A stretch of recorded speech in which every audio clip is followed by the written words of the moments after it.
Nothing less than perfection was Marilyn Monroe's goal. She built her name in the glitzy, and often gritty world of Hollywood, a place that thrived on make-believe. The world of Tinseltown demanded she mastered her artistry publicly and privately, untoward a terrible price. An intellectually beautiful mind and icon, Marilyn Monroe has become more than a household name. Utterly self-aware, her own consciousness was her biggest critic. Like many rags-to-riches stories, Marilyn was no stranger to unkindness.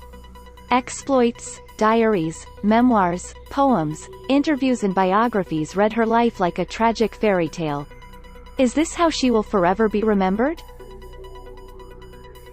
Never will she expire figuratively, and with a bittersweet outlook on her life, she has managed to conquer immortality in her death.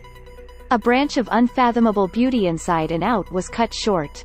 Her tragic end appears to remain a mystery, with speculation from experts, fanatics and conspiracists. Why have these notions around her death left the case closed? In 1964, Frank A. Coppell published an 88-page pamphlet, The Strange Death of Marilyn Monroe. Dismissed for his personal distaste on the Kennedy relations and a stout anti-communist, Coppell's investigation into Monroe's death sparked controversy. The pamphlet outlines that Marilyn Monroe was involved with Robert Kennedy, who Coppell claimed were both alleged communists. The conspiracy entails Marilyn Monroe had supposedly had personal relations with Robert Kennedy, which externally led to his part in her death. Coppell states that many heart attacks, accidental deaths, and suicides are murders controlled by the Communist Party, of which RFK was a part of, according to Coppell. The Pulitzer Prize winner, Norman Mailer, released one of his best-selling works, Marilyn, a biography in 1973, causing a riotous stir years after her passing. Mailer, a controversial figure with coarse views, reiterated Marilyn's relationship with the Kennedys like Coppell. He claimed, after the Bay of Pigs invasion of 1961, the CIA murdered Marilyn as revenge on the Kennedys. It later became known that Mailer had no concrete evidence of his claims. He was scrutinized and made the work for money. The Murder of Marilyn Monroe. Case closed is the sounding account of her murder, by investigative journalists, J. Margolis and Richard Buskin. In the book, Buskin and Margolis claim Monroe was killed with an injection of pentobarbital.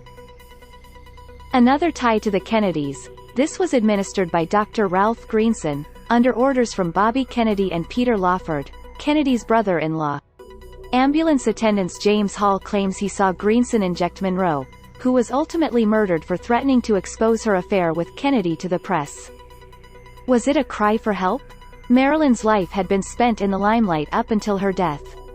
Her unfortunate childhood was spent between foster homes and orphanages from her mother's ill health, and was a victim of abuse. Her 3 marriages to James Dougherty, Joe DiMaggio and Arthur Miller, had failed. Battling depression, under the influence of drink and medication, Marilyn had previously attempted to take her own life twice. Many believe the attempted overdose was a cover-up due to the negligence of her 2 doctors. They had both prescribed medication to her, leading to a lethal and ultimately, a tragic medical accident. The inquest into her death clearly stated something wasn't right. Monroe's housekeeper Eunice Murray was the key witness, who would continue to alter her account of the night. Witnesses have confirmed Robert Kennedy was present at Marilyn's home the night she died. It's rumored Monroe kept a little red diary of her intimacies, including the Kennedy brothers, along with incriminating evidence of the Kennedys' plot to murder Fidel Castro. Marilyn had become a security risk. There were also ties with a mafia figure, leading to the FBI's prominent interest in Marilyn, so much so, her home was riddled with recording devices. But conspiracies surrounding her death are all too many. Could a figure, at the peak of her career, who had worked so hard to get to where she was, really have taken her own life? Monroe, unlike any other, evoked a strong feeling in her spectators. Professionally, everything she touched turned to gold. Emotionally and romantically, whatever she touched turned to ashes.